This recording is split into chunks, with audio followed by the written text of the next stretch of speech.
بسم الله الرحمن الرحيم. حميم والكتاب المبين.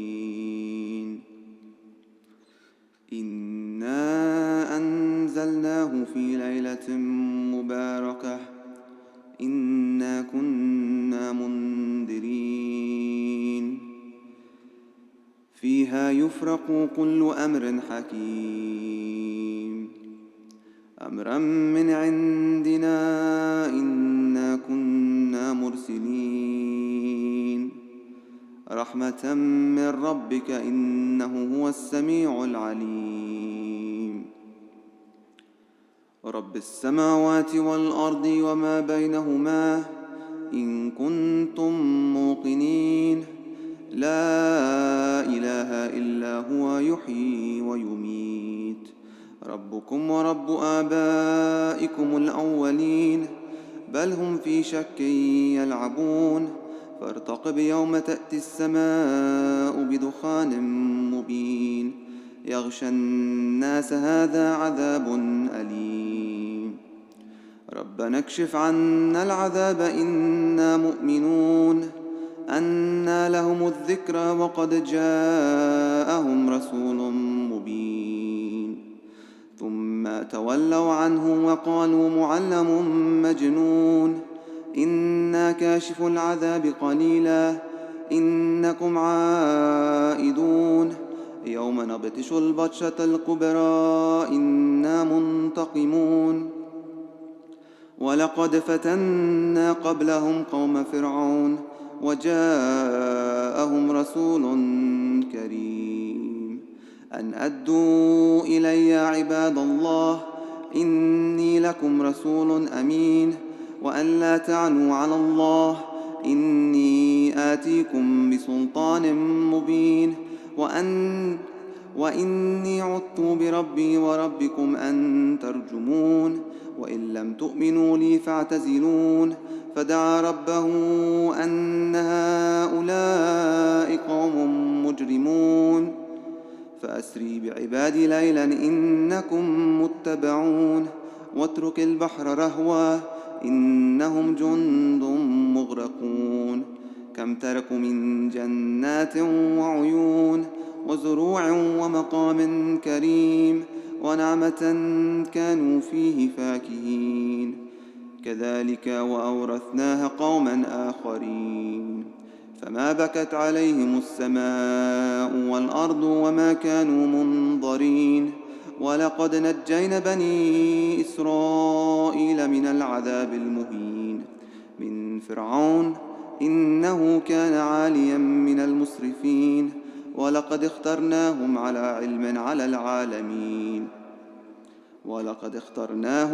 علم على العالمين وآتيناهم من الآيات ما فيه بلاء مبين إن هؤلاء ليقولون إن هي إلا موتتنا الأولى وما نحن بمنشرين فأتوا بآبائنا إن كنتم صادقين أهم خير أم قوم تبع والذين من قبلهم أهلكناهم إنهم كانوا مجرمين وما خلقنا السماوات والأرض وما بينهما لاعبين ما خلقناهما إلا بالحق ولكن أكثرهم لا يعلمون إن يوم الفصل ميقاتهم أجمعين يوم لا يغني مولى عن مولى شيئا ولا هم ينصرون إلا من رحم الله إنه هو العزيز الرحيم إن شجرة الزقوم طعام الأثيم كالمهل يغلي في البطون كغلي الحميم خذوه فاعتلوه إلى سواء الجحيم ثم صبوا فوق رأسه من عذاب الحميم ذق إنك أنت العزيز الكريم إن هذا ما كنتم به تمترون إن المتقين في مقام أمين في جنات وعيون يلبسون من سندس واستبرق متقابلين كذلك وزوجناهم بحور عين يدعون فيها بكل فاكهة آمنين لا يذوقون فيها الموت إلا الموتة الأولى ووقاهم عذاب الجحيم فضلا من ربك ذلك هو الفوز العظيم فإنما يسرناه بلسانك لعلهم يتذكرون فارتقب إنهم مرتقبون صدق الله العلي العظيم أفلح من صلى على محمد وآل محمد.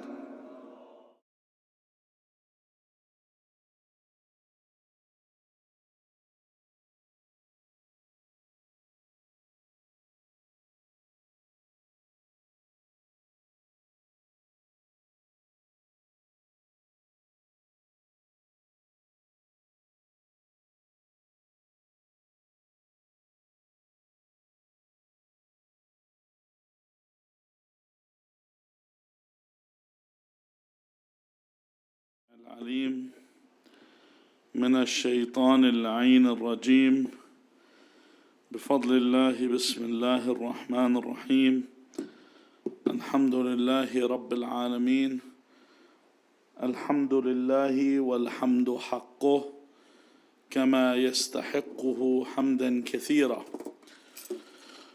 الحمد لله الذي هدانا لهذا وما كنا لنهتدي لولا أن هدانا الله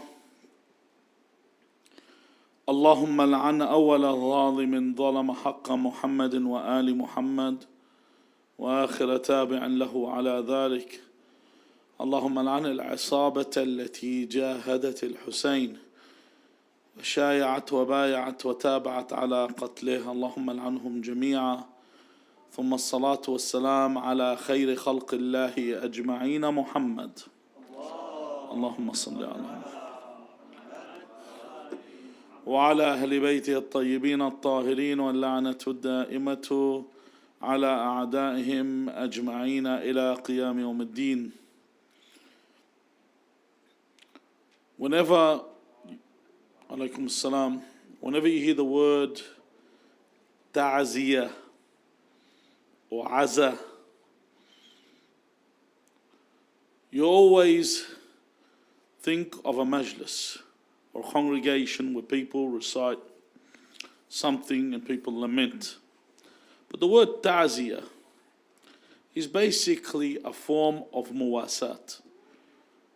A muwasat is something that we would describe as empathy, okay? Consoling someone, showing them comfort, that you empathize with their situation, that you feel for them, that you show this sorrow in the situation that they are in. And they call this ta'ziyah. I'm azik. So I sit with you and I give you my condolences at this point. But something that's always puzzled me for a very long time, and it's actually mind-boggling, that how someone seems to cope after a loss. This is, for me, is undoubtedly one of the miracles of life. How people cope after a loss. And a significant loss at that. How do they continue to move on? People sometimes, when I say loss, I'm not talking about necessarily a huge loss in the sense that you may think of as a loss of a family member. I'm talking about people commit suicide over what? A financial loss. People commit suicide after losing a job. People commit suicide after a breakup with a girlfriend or a boyfriend. You've seen them. They commit suicide. In fact, I met a guy once, to what point? Who committed suicide because of a girl that he wanted, but he never ever told her he wanted her. He would obsess over her. When she got married, he killed himself. People commit some suicide over loss. If some people see these losses as insignificant, imagine a major loss How do people continue to soldier on? How do they keep moving forward? This has always puzzled me. One of my children once asked me, he said, how did you feel when your father passed away? I said, it's a sad moment when you lose someone, but we just move on. So he said to me, if you died, I would die. And my response to that was that when I leave, I'll be on the other side of the river. You're going to follow me. So don't worry, it's going to be a while back, a few years, afterwards, you're going to follow me. I'm just cross the river, you're going to cross it after me.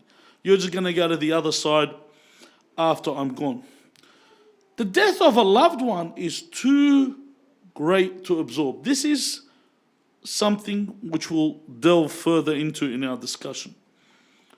Okay, well, what's the importance of giving condolences or condoling someone who is grief-stricken, someone that's had a tragic loss? What's so important about it? And why is it recommended? In fact, what do they call it in Arabic terms? We call it what? Starts with a waw. We call it wajibat. بِأُم بالواجبات. Have you heard that before?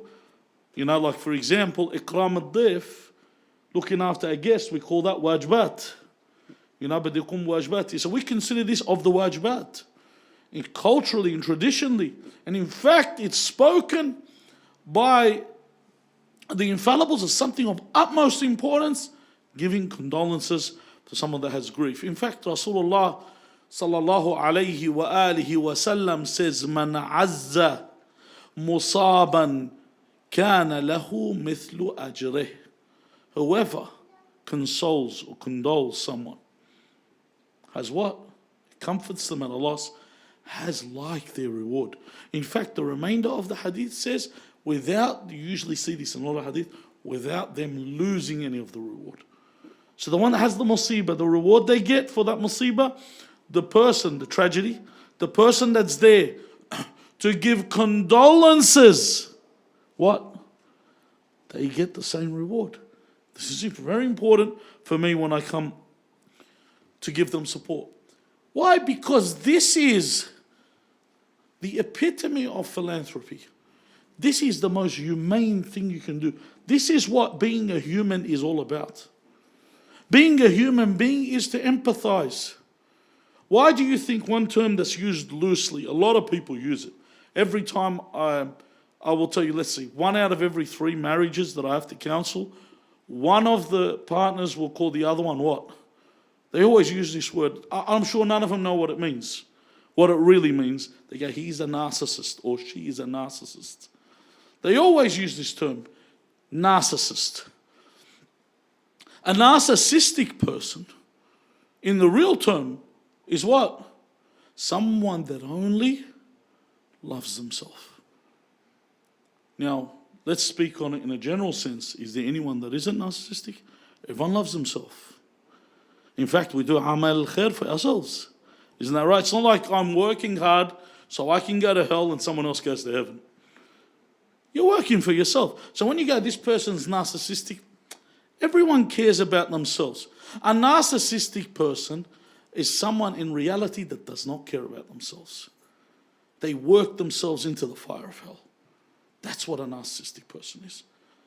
Someone that is indifferent, that does not empathize with others.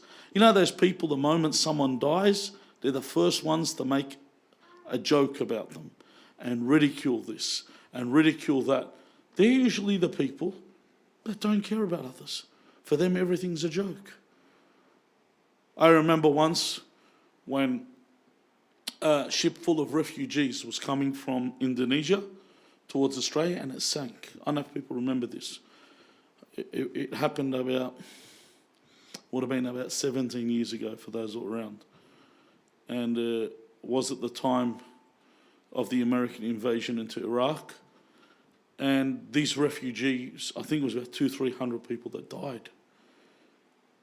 And I remember someone at work made an insensitive remark, which I responded to. But that was different. That's not the story today. The story is what they actually said. Do you know what he actually said? He said it's a shame that there was another 50 that were on land and didn't get on that boat. You know what I mean? There's those types of people that have no empathy for others, that see something and they don't find it sad. See anyone being killed and it's not tragic for them. A loss isn't tragic for them. This is normal. So the person that shows empathy towards others is a human being. Why? Because you've come to the person where? At their lowest. That's our lowest point. When we're experiencing a tragedy, we're at our lowest point. We feel weak. We feel at a loss. You're a pushover. So at this point is you need that support. You need that sanad, that strength to be around you. On the contrary, what do people do? These people that I just mentioned, they make a joke of it. But the real human being is the one that comes and gives support. So for them to give this kind of support is what the Messenger of Allah sallallahu alayhi wa sallam was mentioning there. He mentions they have the same reward. In another hadith, he says, al-ta'ziyatu turithul jannah. When you give condolences or you console someone, you condole someone, you sit with them, you support them, he says this will bequeath paradise. It will inherit paradise. That's what you get for sitting with people and giving them this support. Why? Because when you go to them and you sit by their side, what do you remind them of? You remind them of the hereafter. You remind them of the purpose of life. You remind them of the divine mercy and the burden that they carry that Allah Azza wa Jal has alleviated. That Allah Azza wa Jal has helped them in this point. Okay, when we give our condolences generally, people give condolences before a burial or after a burial. The Imam says here, al-ta'ziyatul wajiba ba'da ad-dafn. So after burial is when you go give support. Because while the bodies, once the body's buried, then they feel that that's it, they're gone. They feel that detachment that's happened. Now, what is the extent of this before I say how I give condolences? The extent of giving condolences, Imam al-Sadiq alayhi salam says, كَفَاكَ مِنَ التَّعْزِيَةِ بِأَنْ يَرَاكَ صَاحِبُ الْمُصِيبَةِ. That's sufficient. When someone asks you, and I'll explain what that means. When someone asks you, for example, I need to do Salah al-Rahim. I got to have good connection with my relatives. One of the brothers asked me today, he said, what about second and third cousins, And generally, people in the Middle East and Asia and that, they have a tendency, when I say Asia, I'm talking about the Islamic populations generally, tend to have bigger families. And the families grow, they give rabbits a run for their money. They really know how to have great families. So how do I keep the Salat al-Rahim with these family members? How do I do that? The whole idea of Salat al-Rahim is what? Taban with your parents is different to your siblings. The whole idea of Salat al-Rahim is that there is no animosity between us. We might not talk in a year, but mafi za'al, he's caught up, I'm caught up. He's my third or fourth cousin or whatever. They use twice removed or whatever, the terms that they use for it. That's what it means. Now, what is the minimum when it comes to giving condolences is for you to be present and for the person that has been affected by tragedy, for them to notice your presence. That's where it becomes sufficient. That's enough. Why? Because they feel, they're all here. You feel strong. When everyone's around you, you need that support. You feel they're all here. Alhamdulillah, they're here to support me. And you feel upset when someone isn't there. Especially when someone's not excused. Sometimes you sit there and even in our community, you have a majlis that's present, and then you find out someone's out somewhere else. He's at a wedding, بنص الدبكة, while there is a majlis and he couldn't care less.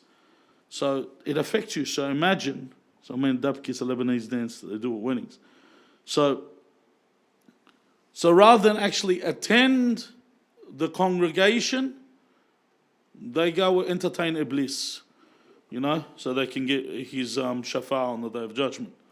So how do I give condolences? Firstly, remember when you attend, we said this is the least. When I attend, I give ease to the one that needs to be comforted. He sees me walk in and he says, Alhamdulillah, so-and-so came. And I feel comfortable that they came to the Azza. Okay, traditionally, what do they say in Azza? One of the things you'll hear, what do they say? They say, Khatimatul Ahzan. Inshallah, this is the seal or the end of all your grievances, all your tragedies, which pretty much is telling them what? Inshallah, you die next. No. But that's what it sounds like. Why? Because when you tell somebody, if this is going to be the last tragedy you see, that means you're next in line to die. Because you're not going to be seeing any more tragedies. You're going to be the next tragedy. But that's not what they mean. They mean, that you don't have to see this. But this isn't in our narrations. It's not anything wrong with it, but I'm saying this is not what we're told to say. Another thing, you might hear people say, al-baqa fi hayatik, which is also pretty much saying to people what? That you took whatever was left over in the other person's life. It's yours. Which is also not a thing that we're told to say. One of the things that you will hear in the English way of giving condolences is what? You'll hear someone say, I'm sorry for your loss. Which actually is pretty correct. You know why? Because we say, I'm sorry. What does I'm sorry mean? Everyone here, including myself, would say, I'm sorry means what? I apologize. It's not what it actually means. That's what we use it. It's one of those words that's used for that. I'm sorry comes from the word sorrow. That I have sorrow for this. That I am someone that is also intensely regretting what happened to you. So it's an actual correct term for you to say, I'm sorry for your loss. It means I feel sorrow with your loss. And obviously, never in your life apologize for something you haven't done anything wrong. If I haven't done something, the worst thing you can do is say, I'm sorry when you're not wrong. Because then the person says, you know what, you might have did this thing. If something you didn't do wrong, all you do is get back with this person without making a big issue out of it. When you say I'm sorry, it's admitting to you being wrong in general sense. But the word I'm sorry for giving condolences means it's you showing sorrow in their sorrow. The other thing is when you come and ekhud bil khatir, as we say, come and give ta'ziyah, don't do it in a programmed fashion. Do it because you mean it. This is why, for example, sometimes a drug dealer in a community dies. People ask me, why don't you come? I said, because I'm not going to go and give ta'ziyah because to hell with him. This guy was dealing drugs to the community off to where he's deservedly going. I'm not going to go give my condolences, haram, wallah, he was a good boy, he gave to charity. He was slinging rock. How do you find this guy a good bloke? This is what kills me with our community. They'll say, oh no, he did, he gave to poor people. He gave to poor people, yes, he gave them marad. He gave them illness. He was selling pills to poor people. He was selling heroin to poor people. Let him get his just dessert on the other side. Why should I go give ta'ziyah to people that are not worthy of ta'ziyah? Someone was evil. Why should I say this is a sad day? Like when a person that is someone of bad character dies, they start talking about whatever good side they can find for him. They start searching for it. Like who was it that guy that deservedly died of cancer, inshallah, was a painful death, Stan Zamanik. When people actually started going, oh yeah, he did what? The guy poisoned the hearts of people with his mouth. He harmed people his whole life. His rhetoric was so repulsive. People were harmed by what he said to them. So then you have someone in our community someone in the Arab world, for example, like Al-Hashim. Is a very good example. Al-Hashim was the head of the South Lebanese army, Jaysh Lahad. When he was killed, The Christians still went and said, oh, we need to bury him a Christian burial and give this. Yes, he's a Christian, he gets a Christian burial. But you don't go there and make it as if it's a, even though when a Muslim dies, he's entitled to a Muslim burial. When a Christian dies, yes, I agree, but don't make it as if he's a good man. He's going to hell. This man aided and abetted and collaborated with an enemy that tortured and enslaved and imprisoned people for almost a quarter of a century. And then you come along and say, yeah, but he was a Christian. So he must have been a good bloke. Just because it's like saying Yazid ibn Muawiyah was a Muslim. So he must have been a good bloke because he was a Muslim. He said the Shahadatain. Have you seen that when they said that about Saddam? They say he said the Shahadatain before he was killed. That's what they say in order to absolve people. So when I go to give my condolences to someone, it's got to be genuine.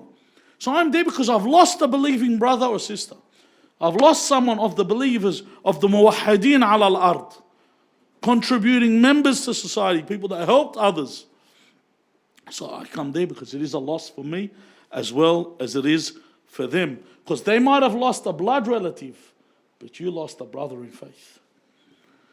Even if it was a good, upstanding human that wasn't a Muslim, it is a loss. Someone that did well for humanity, it is a loss for the world because there were people that contributed to society, unlike those that did not. Even, for example, when you look at non-Muslims that died in Australia, like I mentioned Stan Zamanik, but you look at like Steve Irwin's death, was a loss. Why? Because the person was a conservationist, he looked after the environment, he actually looked after animals and cared for what was going on. It was a loss for the Australian community that someone like that would die, and as opposed to Stan Zamanik, which was a great gain. The next thing is, Amir al-Mu'mineen, Ali ibn Abi Talib, alayhi salam, mentions what you have to say in a ta'ziyah when you come to give condolences. He says, كان رسول الله صلى الله عليه وآله وسلم إذا عز قال آجركم الله ورحمكم. That when Rasulullah came to give ta'ziyah, he would say, آجركم الله. May Allah reward you. Or as we would say, recompense you. To basically give you, compensate you for your loss. وَرَحِمَكُمْ, which means have mercy or blessings upon you, the one that has had this loss. In fact, notice what the Prophet is actually saying.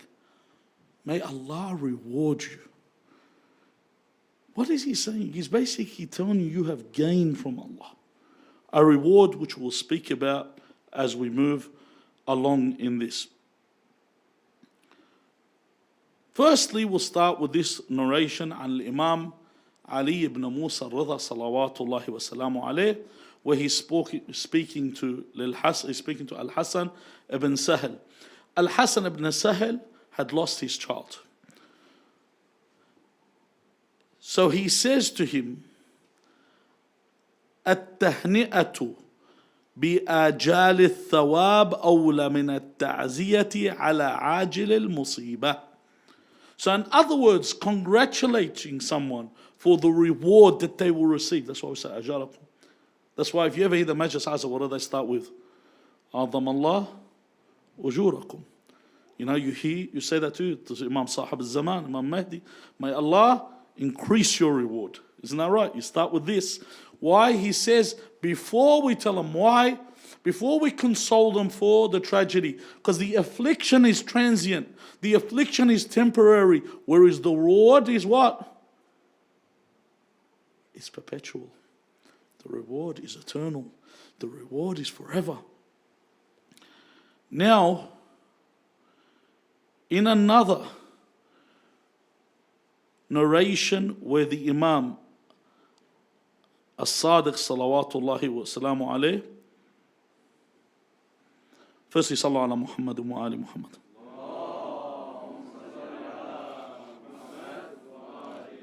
Where he witnesses a group of people are in bereavement, people grieving. So he says to them, this is another thing you can say, listen to the words he says. he says to them, Imam Sadiq, he gives his ta'ziyah and he leaves. What does he say? Gives his condolences and leaves. He says to them, Jabar Allah wahnakum. Jabar Allah wahnakum. In other words, you know when we talk about, when we say, when someone's weak and lost their strength, you know, when we say Jabar Allah wahnak, means to give you that strength, revitalize that energy you once had, strengthen you because you're broken. Then he says, Wa ahsana azakum. Now he's talking about what? Wa ahsana azakum. That this azah may be good for you, that it's accepted from you. Then he says, Wa rahima mutawaffakum. Wa rahima mutawaffakum thumma ansaraf. Then he left. Wa rahima mutawaffakum. May Allah have mercy on the one that you have lost. Notice the way that we speak when we talk about the giving condolences. We don't pour out liquor for them. You know, some people, they'll sit there. The first thing you do, for some reason, everyone has this thing where they try and find some tradition that is weird and out of here. It's out of this world. I remember one of the youth in our community died in a car accident. So in his honor, they did some burnouts. Where do they come up? Ma anzalallahu biha min sultan. Where do they come up with these ideas? So if someone gets killed in a shootout, you start shooting each other, you know, in their memory. Actually, they do that in the Middle East. Somebody dies and they start. I remember once this guy, this youth, stashhad in Syria, and they brought him back. So when they brought him back, they, as usual, out come the guns and they start firing. So one guy says to me, I was there, he said to me, أكرمناه ب5,000 طلقة. We honored him with 5,000 rounds, which is a hyperbole, if in case, you know. Because if you want to look at a Kalashnikov, which most people are probably carrying there, and you want to count how many rounds, 5,000, and if you have 10 guys, I don't know how long it would take, you know. So then I said, wouldn't it have been better if you gave 5,000 rounds of ammo in value to his widow and his orphans? Is that better? Or just sitting there firing like someone with some affliction or disability, firing in the air, you know, for no reason. If a bullet falls on somebody's head, and so be it, for the shaheed.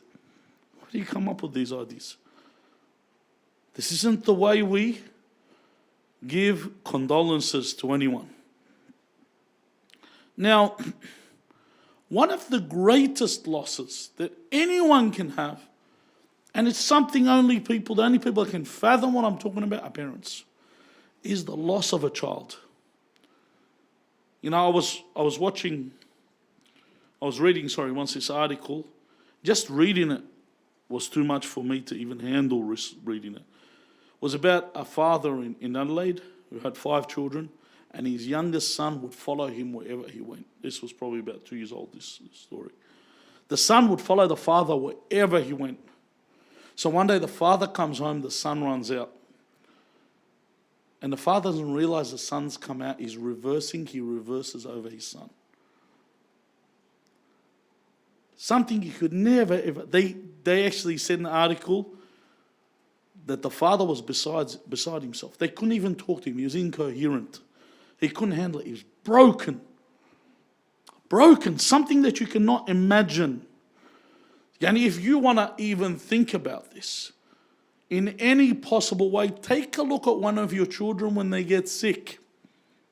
Take a look at one of your children when something happens to them. Anything, and watch how your heart falls on the floor. So imagine a loss. In one narration, Imam Sadiq alayhi salam comes up to a gentleman, a brother in Islam, that has lost their son. So the Imam says to him, Jazakallah khayrun li'ibnika. Afwan, sorry. He says, Allahu khayrun li'ibnika mink wa thawabullah khayrun laka min.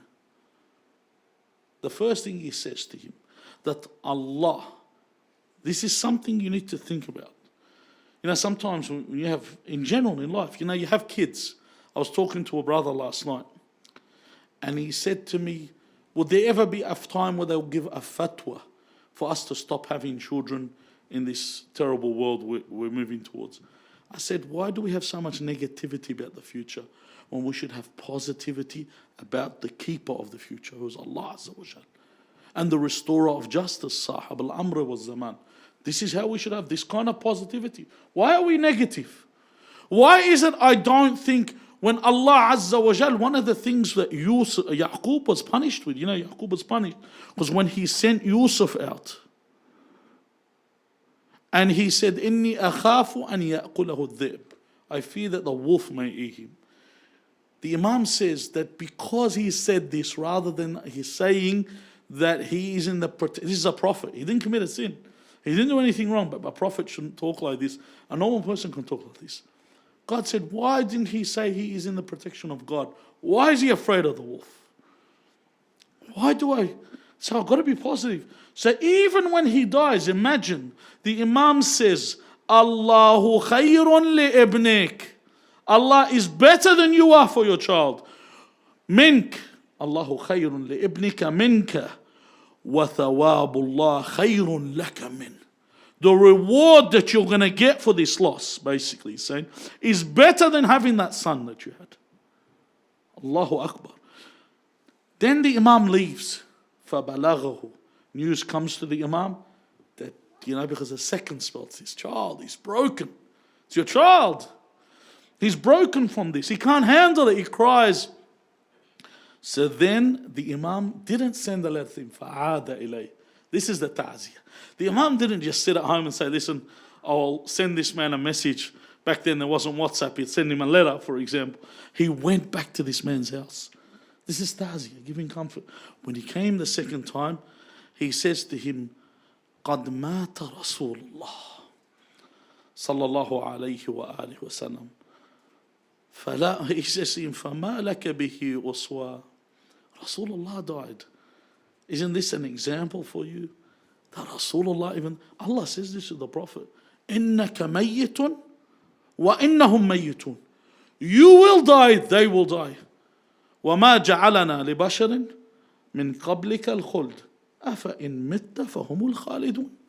That no one will be here for eternity. You, my beloved Prophet, the most beloved creation, will die. So do you think that the rest will live forever? No one will live forever. If Rasulullah sallallahu alayhi wa alihi wa sallam was mortal, we are all mortal. So then the man says, Allahu Akbar. The man says to the Imam, إِنَّهُ كَانَ مُرَاهِقًا. You know what that means? You know, murahiqa is the age where someone's about to enter the age of adolescence and puberty. The ages, they haven't even reached adulthood. He was still a child. It was too much for him to handle. I've raised him to this point. You can imagine this is child's at the beginning of their teen years, and I've lost him. إِنَّهُ مُرَاهِقًا. Then the Imam, salawatullah alayhi, this is ta'ziyah. He says, إِنَّ أَمَامَهُ ثَلَاثَ خِصَالٍ. Before him are three branches or three things that you should consider. Basically, he says, شَهَادَةَ أَنْ لَا إِلَهَ إِلَّا اللَّهِ. The first thing is the shahada, that he testifies that there is la ilaha illallah. This is a huge thing. Think about this shahada, to confess, to profess, to testify, to declare that there is no God but Allah. What does Imam Ali ibn Musa Rida sallallahu say about this? It is what? Husn Allah. It's the fort of God. And whoever enters this fort is safe from the punishment of God. La ilaha illallah. He said the second thing, he says, wa rahmatullah. The second thing is the mercy of Allah. What mercy are we talking about? Inna rahmatuhu wasi'at kulla shay. Allahumma inni as'aluka birahmatika allati wasi'at kulla shay.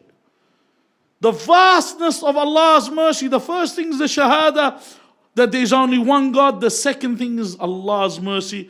And the third thing he says, wa shafa'ata Rasulullah sallallahu alayhi wa alihi wa sallam.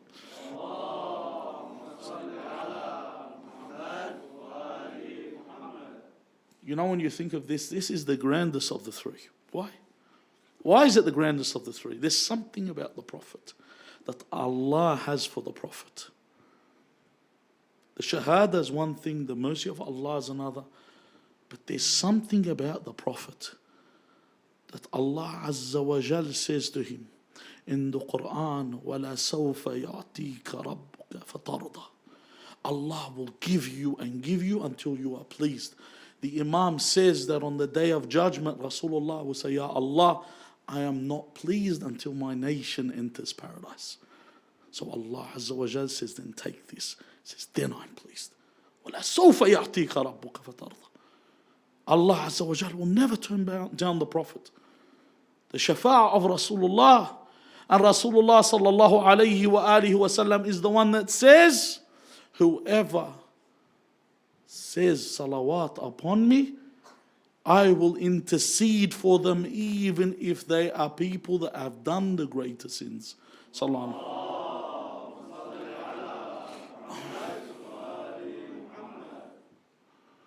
So the Imam mentions these three things. He says, فَلَن تَفُوتَهُ وَاحِدَةٌ مِّنْهُنْ Insha'Allah Azza wa Jal. So there's that many ways to get him out. There's that many lifelines for your son. So be patient at this point.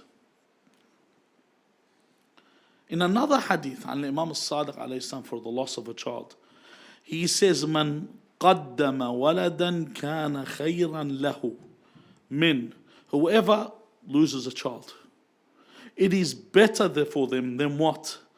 من 70 يخلفهم بعده بعده كلهم. يعني firstly, it's better than him having 70. So I've got to stop at each point, it's important. خير من 70, better than 70 that he has, lose a child that dies, is better than having 70 after that child, 70 other children. Okay? And 70 sons after that son that have lost. 70 children after that child that they have lost. كلهم, all of them. Imagine these 70, what kind of people they are. He says, قَدْ رَكِبَ الْخَيْلَ وَقَاتَلَ فِي سَبِيلِ اللَّهِ عَزَّ وَجَلَ. Better than having 70 children after that son that he has lost that would ride and fight in the way of Allah. Mujahideen. Imagine having 70 mujahideen. Having a child that dies is better for you than the 70 mujahideen that you can have after that child.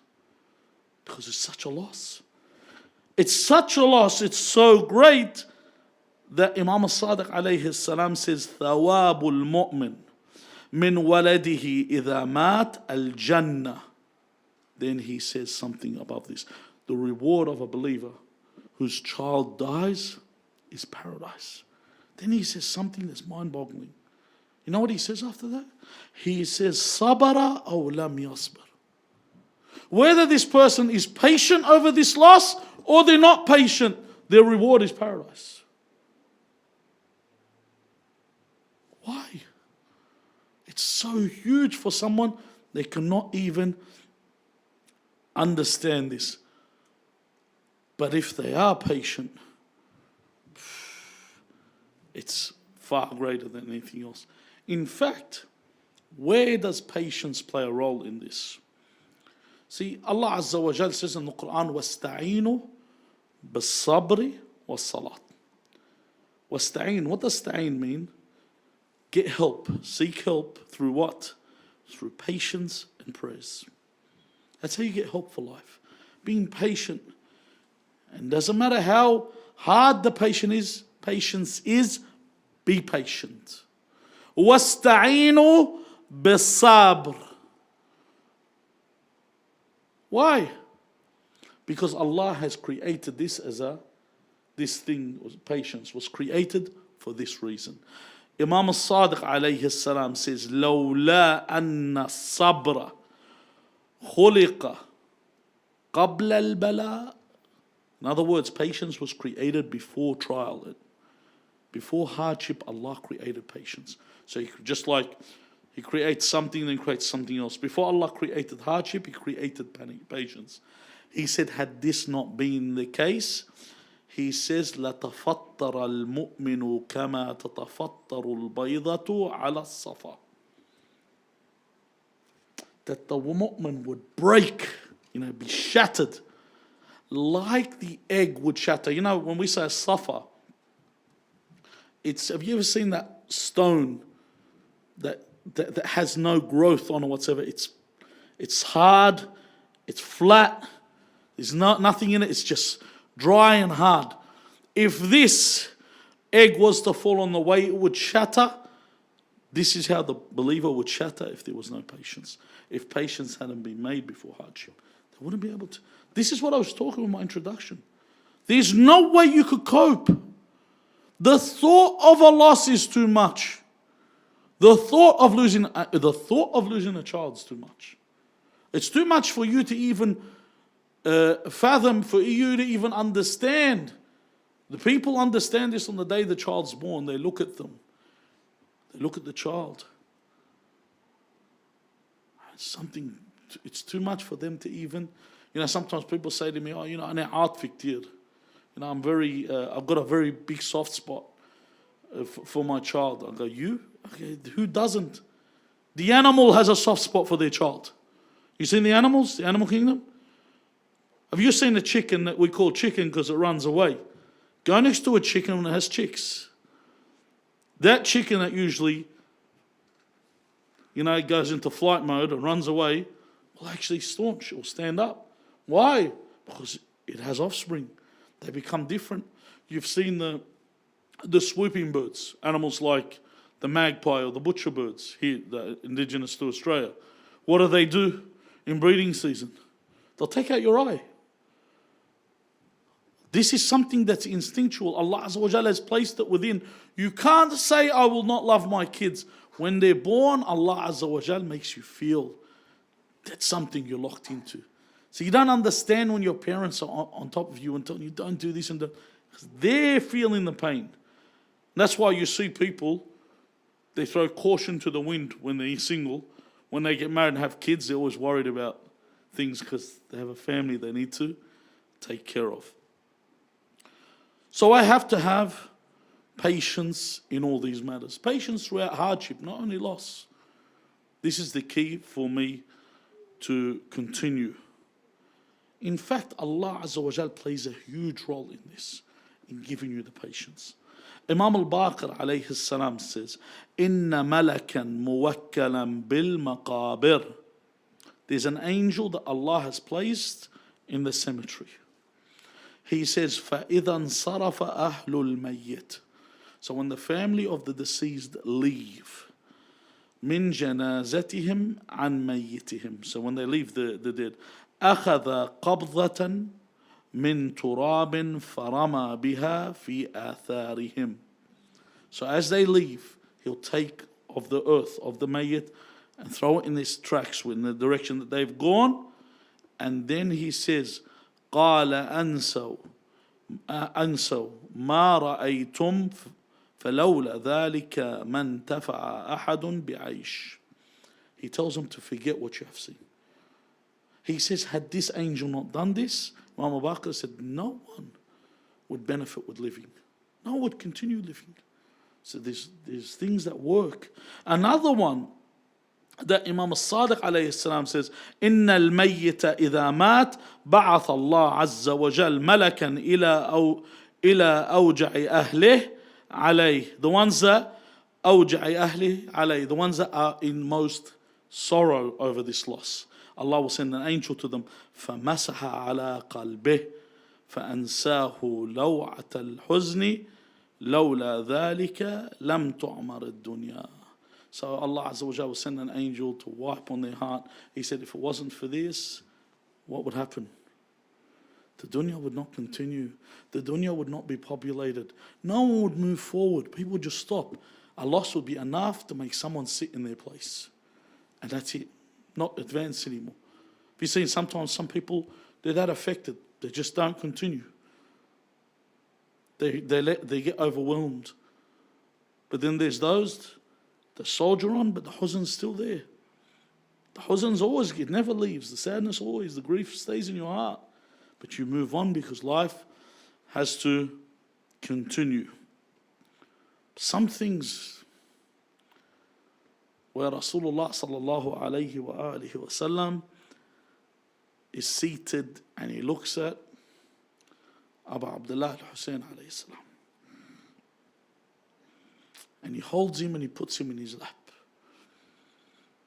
And then he says, إِنَّا لِقَتْلِ الْحُسَيْنِ حَرَارَةً فِي قُلُوبِ الْمُؤْمِنِينَ لَا تَبْرُدُ أَبَدًا. He says, except for this. He says, in the heart of every believer, there's a flame for Imam Hussein alayhi salam that never ever extinguishes. It never ever turns out at all. It never ever is to come out at all in any way whatsoever. In fact, the Imam talks about this. This is why they call Imam Hussein Qatilul Abarat. That when he's mentioned, automatically the tears begin to flow because of his mention. This is the reason for this. The thing is, when you look at the tragedy of Ahl al-Bayt alayhim as-salam and the events before we get into this, it's important for us to have this ta'ziyah. This is the most important ta'ziyah, because who is Sahib al-Azza? You come to a Azza for Fatima al-Zahra alayhi salam, who's Sahib al-Azza? Who is living right now of the offspring of Fatima? There's a lot of Sada that are offspring of Fatima. But who is the main person that we come? We come give condolences firstly and primarily to Sayyid al-Sada, the one that is present, Imam Sahib al-Amri wa Saman al-Mehdi. He is Sahib al-Azza. And even the believers after the Sada are Ashab al-Azza. They're also there for what? For the condolences that you have to give. But the main one's the Imam. And it's important for us to revive these stories. This is why we have these gatherings. Because what happens is when they're forgotten, they're eliminated. Imam al-Sadiq alayhi salam says to his companions, تَجْلِسُونَ وَتُحَدِّثُونَ. Do you sit together and do you talk? And the one he's talking to here is Fudail in the narration. He says, نَعَمْ جُعِلْتُ فِدَاقٍ. Fudail says to him, نَعَمْ, may I be at your ransom. And then the Imam says, تِلْكَ الْمَجَالِسُ أُحِبُّهَا فَأَحْيُوا أَمْرَنَا يَا فُضَيْلِ فَرَحِمَ اللَّهُ مَنْ أَحْيَا أَمْرَنَا فَرَحِمَ اللَّهُ مَنْ أَحْيَا أَمْرَنَا. For you to revive the affairs or relive the affairs, revive the commandments, the stories of Ahlul Bayt. For you to talk about Mab'ath al-Nabawi Sharif, because even that has been manipulated, the revelation to the Prophet. For you to talk about the day of Ghadir. So a lot of people don't even know. They say, how is it that you hate? You know, have you heard some Muslims that come up to you, they say to you, why is it you dislike, for example, why are you against Abu Bakr being the Khalif? And then you tell them, isn't there a hadith you guys have that if two Imams are given a bay'ah, then kill the second one? It's a hadith I have. If two people have been given bay'ah, kill the one that's after. Well, the first one given bay'ah was Ali ibn Abi Talib in Ghadir Khum 3 months earlier. This guy was the second guy. So according to your shara, he should be killed. I have to bring this up. It's important, it's imperative for you to show this. When you mention Ghadir Khum, how many people know the story? Shia, how many Shia know the story? When I mention the Hadith al-Kisa, why is this so important? When you read Hadith al-Kisa, it removes all ham, it removes all grief. And if you're sitting in a gathering and you read Hadith al-Kisa, and doesn't mean reading this, on Fatima al-Zahra alayha salam, bint Muhammad sallallahu alayhi wa alihi wasallam. Remember that hadith? You have to say, this is the Hadith al-Kisa. You have to say, one day Rasulullah sallallahu alayhi wa alihi wasallam, this is for the benefit of reward, that we have tasbih as long as we're seated here. That one day Rasulullah sallallahu alayhi wa alihi wasallam sat and congregated under a cloak with his daughter Fatima and his son-in-law and cousin and brother Ali ibn Abi Talib and Al-Hasan al-Hussein, And then he raised his hand to the heavens and said, this is my Ahlul Bayt. Oh Allah, remove from them all impurifications and purify them a thorough purification. So Allah sent down the verse, إِنَّمَا يُرِيدُ اللَّهُ لِيُذْهِبَ عَنْكُمُ الرِّجْسَ أَهْلَ الْبَيْتِ وَيُطَهِّرَكُمْ تَطْهِيرًا.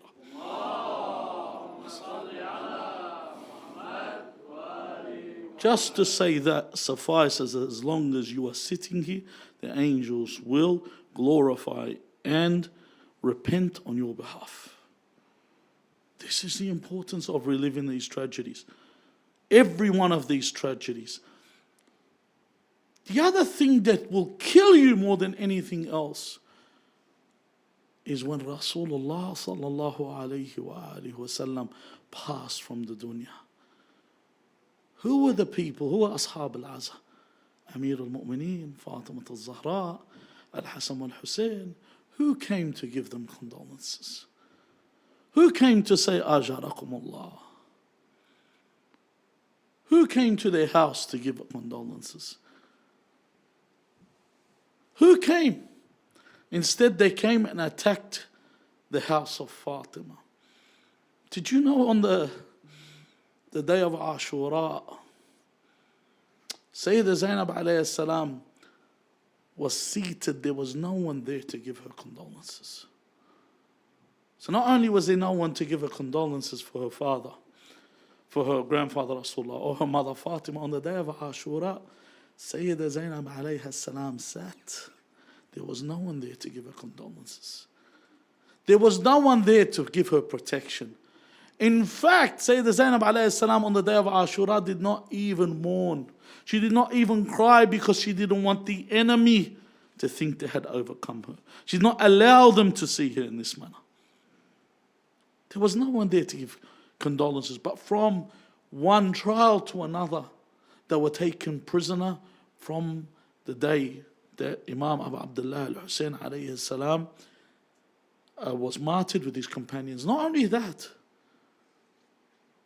no one was there to say to the mother of Abdullah al-Radhi', to Rabab, عظم الله لك الأجر, for your infant. In fact, she went looking for her infant once she drank some water and her body was producing milk. She went to look for her infant to give him something to drink.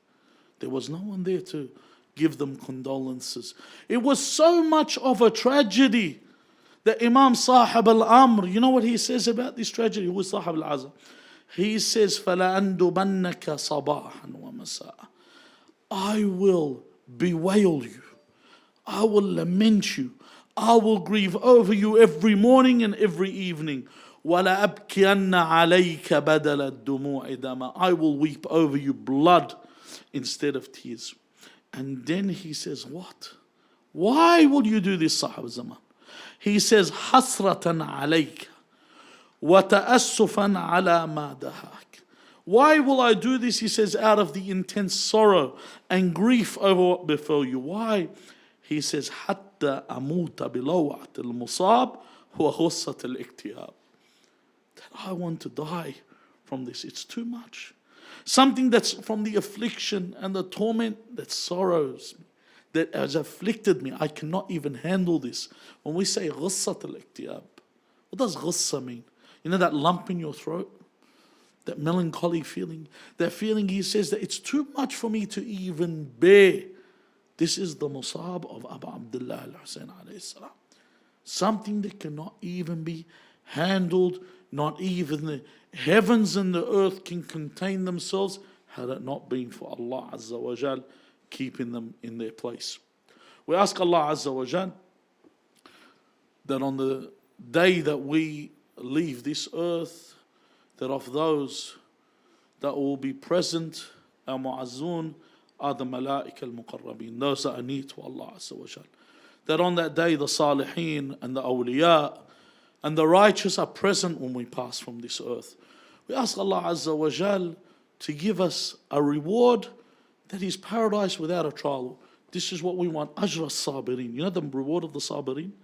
When you look at the reward of everyone, the reward of the sabirin, of the patient, Allah Azza wa Jal says, innama. This and only this. Only the sabirin will get what? They will get their jaza, their ajr in what? Awfa.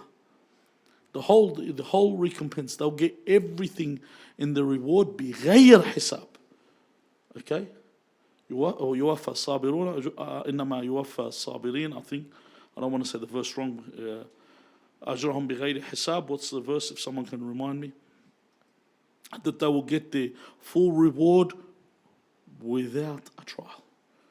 Complete reward without a trial. We ask for this complete reward without a trial. We ask Allah Azza wa Jal before we leave this world, oh Allah, let our eyes taste the beauty of viewing our Imam Sahib al-Am. Let us be able to see our Imam, to serve our Imam, and hasten the reappearance of our Imam, because really it's something that we require, it's something that we need. Our hearts are heavy, our backs carry so much weight. Oh Allah, hasten the reappearance of our Master Al-Hujjat ibn al-Hasan Al-Mehdi. Bismillah ar-Rahman ar-Rahim. Allahumma salli ala Muhammadin wa ali Muhammad. Allahumma kun li waliyika صلواتك عليه وعلى آبائه